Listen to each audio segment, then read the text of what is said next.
Dapat ilmu baru nih ya. Ada sedekah mentok, ada orang sudah mentok baru sedekah gitu ya. Ya, jadi saya berikan rumusan Qur'annya. Sebetulnya itu standar.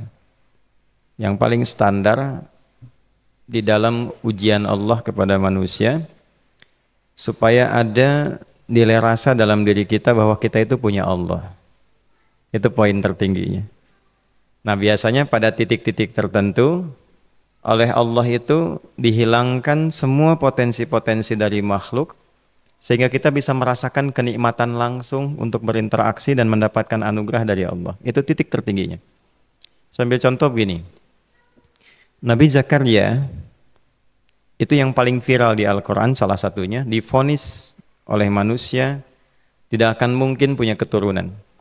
Secara klinis mustahil karena istrinya divonis monofus dan mandul. Secara medis semua sudah angkat tangan. Tapi apa yang dilakukan? Nanti ini akan melahirkan rumus di Quran surah kelima Al-Maidah ayat 35. Nanti jadi rumus standar dari apa yang dialami oleh beliau ini.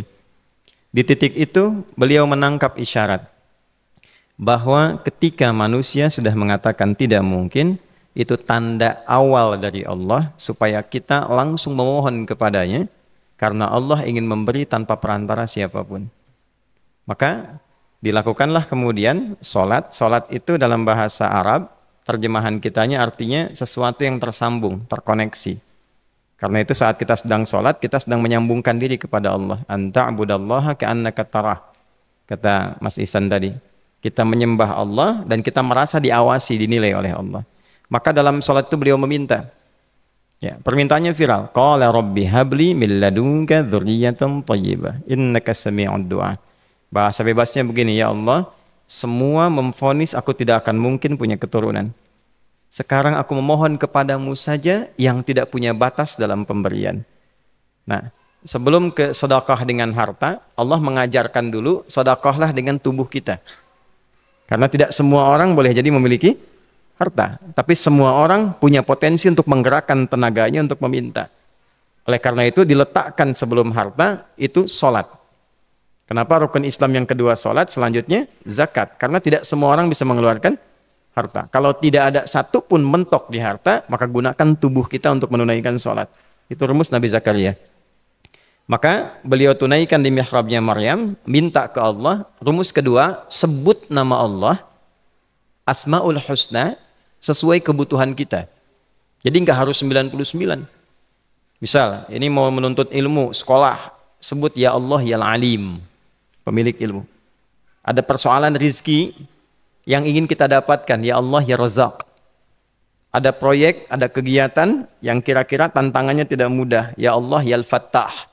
Ini beliau minta karena divonis tidak mungkin, maka meminta kepada Allah dengan nama pemberian tanpa batas, namanya Wahhab.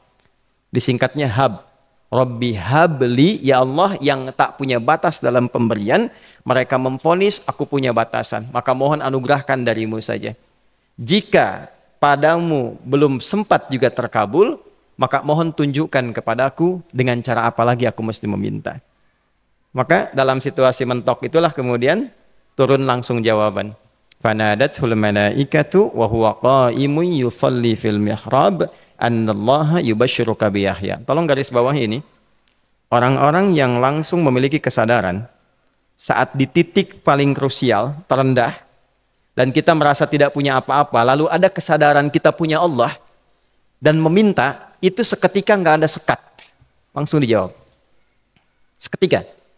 Nah, karena itu biasanya di momen tertentu setiap kita itu pasti mengalami peristiwa itu, apapun bentuknya. Nah itu kalau sudah sampai ke situ itu kode. Jadi di Islam itu nggak ada pesimis, ya tidak ada pesimis dan jangan pernah melarutkan diri pada sebuah vonis sudah ini nggak mungkin, nggak akan dikabulkan. Nah itu jebakan setan. Karena declare pertama iblis ketika melakukan kesalahan itu kalimatnya jelas. Ana khairum minhu khalaqtani min narin wa khalaqtahu ya min tin. Saya lebih hebat, lebih bagus. Allah nggak mungkin nggak mungkin ada ampunan lagi. Jadi diteruskan kesimpulan ini karena nggak mungkin katanya diampuni, ya sudah bermaksiat saja. Karena nggak mungkin dikabul, ya sudah pesimis saja. Padahal di titik itu Allah sedang membuka. Temukan kata itu, temukan hubungan itu, minta itu tanpa sekat. Maka seketika malaikat turun menyampaikan, doamu dijawab. Itu sedang berdiri, baru selesai doa, belum selesai sholat, belum salam. Turun malaikat mengatakan, Allah kasih kabar, kamu akan punya anak, langsung namanya dari Allah Yahya. Jadi Yahya itu pemberian Allah. Ya, pemberian Allah. Yahya artinya hidup. Yang mustahil menurut manusia, lahir seorang bayi dari rahim perempuan yang divonis menopause dan mandul, kata Allah jadi dan hidup. Nah, rumus itu nanti terus dialami oleh para nabi, puncaknya di era Nabi Muhammad SAW, nanti melahirkan panduan di Quran surah 5 ayat 35. Ya ayyuhalladzina amanu ittaqullaha wabtaghu ilaihil wasilah. Perhatikan kalimatnya dengan detail ya. Hei semua orang yang masih merasa punya iman. Tuh iman kita disentuh. Jadi kalau mengalami persoalan di titik nadir, terendah, itu yang disoal oleh Allah imannya dulu. Kamu masih punya iman nggak? Orang beriman nggak mungkin pesimis. Orang beriman nggak akan putus asa. Orang beriman nggak akan bunuh diri. Imannya ditanya dulu. Katanya kau beriman, iman kamu di mana? Kalau masih punya iman, kata Allah, ini ujian dari saya supaya kamu nyebut saya. Katanya ingin mendekat, kata Allah kan? Ittaqullah. Nah ini rumusnya. Wabtaghu ilaihil wasilah. Kalau engkau pengen cepat dapat solusi, maka aku berikan perangkat untuk cepat mengabulkan doamu itu. Perangkat itulah disebut dengan takwa. Nah, takwa itu ada urutan 240 kali disebutkan dalam Al-Quran, dibagi pada 3 segmen. Segmen ibadah ritual, segmen ibadah sosial, satu lagi segmen rumah tangga. Ya, karena itu tinggal cari aja di ibadah ritual, misalnya sholat. Bangun tahajud malam, minta sama Allah, dekatkan diri kita. Salah satu kasusnya Nabi Zakaria. Ya, itu poin yang pertama. Yang kedua nanti ada maliyah sosial, itu yang tadi dipraktekkan, sedekah dengan harta. Ya, tidak harus banyak, yang penting Allah minta apa, ikhtiarkan, nggak akan dilihat berapapun nilainya. Yang dilihat itu ada nggak kemampuan mengimplementasikan imannya, itu poinnya. Titik itu, ya. Yang ketiga nanti di keluarga. Urutan pertama orang tua. Kata Ibnu Abbas radhiyallahu taala anhuma, tidak ada satupun aku melihat amalan tertinggi yang menarik perhatian Allah untuk memberikan ampunan pada orang taubat atau mengabulkan doa dengan cepat kecuali berbakti pada orang tua. Dan kisahnya viral sekali di Al-Bukhari, 3 orang terjebak dalam gua, kemudian tertutup batu besar karena berteduh hujan, tapi tertutup batu besar. Lalu ketiganya mendorong, tidak pernah bisa mengeluarkan tenaga yang mampu mengeluarkan mereka dari batu itu. Gak bisa gerak. Satu di antara 3 orang ini mengusulkan, sudah, ini tanda dari Allah.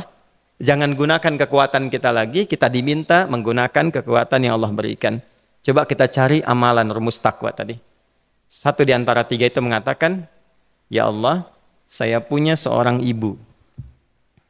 Setiap kali saya berangkat kerja, saya akan selalu siapkan hidangan untuk ibu, khusus untuk susu sebelum tidur, itu saya yang minumkan langsung kepada beliau. Itu berlanjut selama hidup saya seperti yang kau ketahui.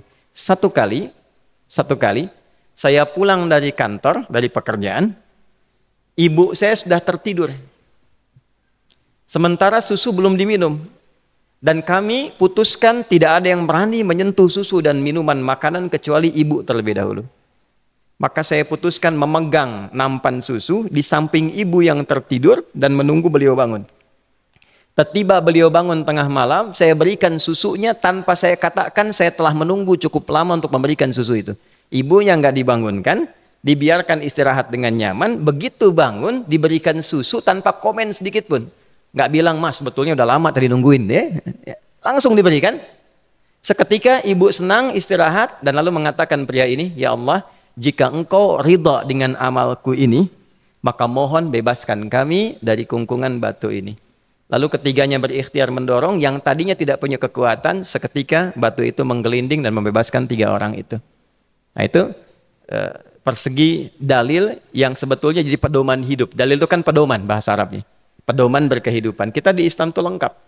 Jadi kalau kita mengalami kasus itu dimanapun, ya, baik di kedudukan, di usaha, di pengetahuan, sudah mau ngapalin mentok, gitu ya, itu ujian.